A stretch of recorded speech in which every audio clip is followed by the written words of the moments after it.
Hey, so yesterday I ran my first session of Tales from the Loop RPG. It's such a quirky, funny, and oftentimes cinematic universe that I can't help but dive right in. So today, I want to try my hand at creating an icon of the Tales from the Loop universe, the Ecosphere, a mysterious government probe that has recently fallen out of commission. So, let's get started. For the base of my Ecosphere, I used a styrofoam ball that I got from the dollar store. I recently used these in my Orc Army project, but I decided that I'd repurpose one of them for this project. I started by carving out an oval-shaped base for the Ecosphere to lie on. One very powerful thing about making terrain is not what you make, but how you tell a story through it. One very easy way to tell a story through your terrain is through movement. For my build, I wanted to make the Ecosphere look as if it had fallen and crashed, creating a trail-like crater behind it. Just a few days before recording this, we had our anniversary of 1 year of shutdown here in Michigan, where I live. It's been a bit of an adventure, but I wanted to congratulate all of you on making it. I've definitely learned a lot about myself through this time, and even though it seems like it's been a whole lot of apocalypse, there's been a lot of good stuff too. I think that's one of the large draws of terrain building. Even when the world is ravaged by plague, you can still put yourself in the shoes of someone mightier and stronger than you, going to pillage dungeons and kill some orcs. To create the landscape of this trail that the Ecosphere was creating, I built up the ground with pieces of scrap foam and then textured it with layers of Sculptamold. I love Sculptamold so much for this purpose. It creates a lot of texture with very little shrinkage or cost. Sculptamold is yet another tool that I have discovered through quarantine this year.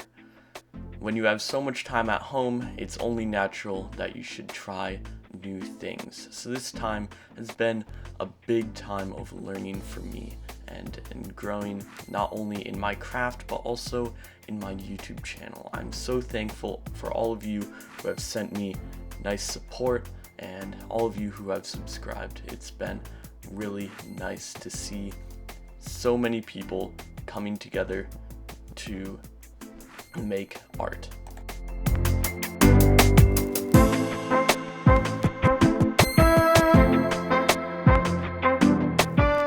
To account for the Ecosphere's signature plating, I cut up some squares and rectangles out of thin EVA foam. This is very easily found at dollar stores and craft stores, and it seems to work very well for this purpose. I glued it on using some hot glue, being careful to keep the temperature very low so as not to melt the styrofoam ball underneath it.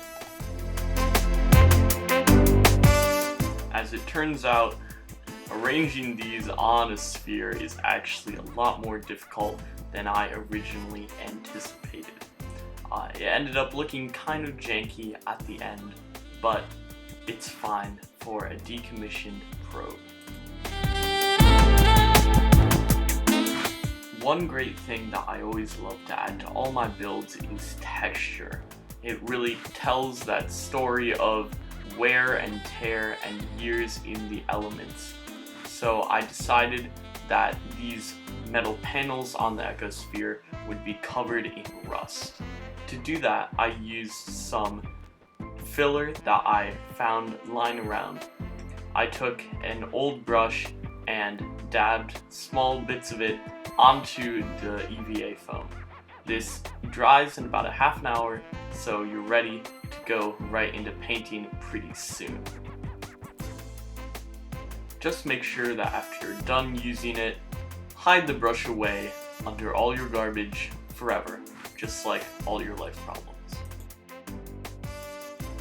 Next, I added a layer of detail to the ground using PVA glue and sand from the sandbox in the backyard. I just spread out the glue and then drop sand onto it. Then I let it dry and see if there are any holes or unglued places that need some more detail. While that was drying, I started base coating the ecosphere.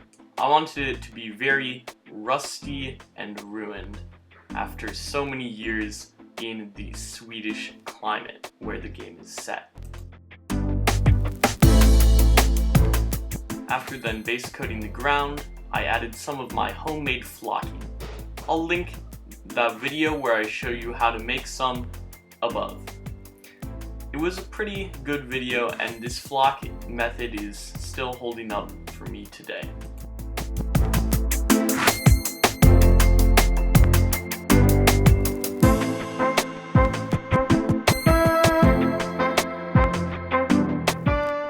To add more detail in the rust on the ecosphere, I dabbed on several different colors, including black, red, and orangey brown.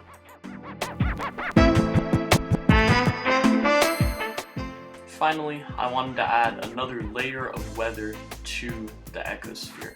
For this, I used various different colors of oil paints. I watered them down with mineral spirits, put them on, and then scrub off some on the center of the panels, assuming that they would get less of that grease on them than the cracks. Finally, I added some of my own grass tufts and lichen to the flocking job on the base.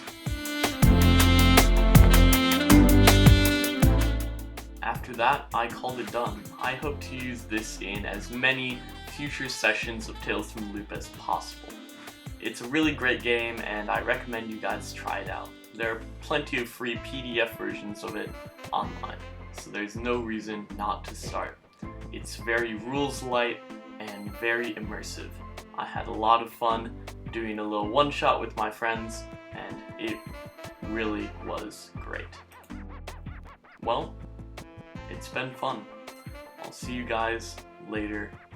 Hopefully, I'll have something cool crafted by then.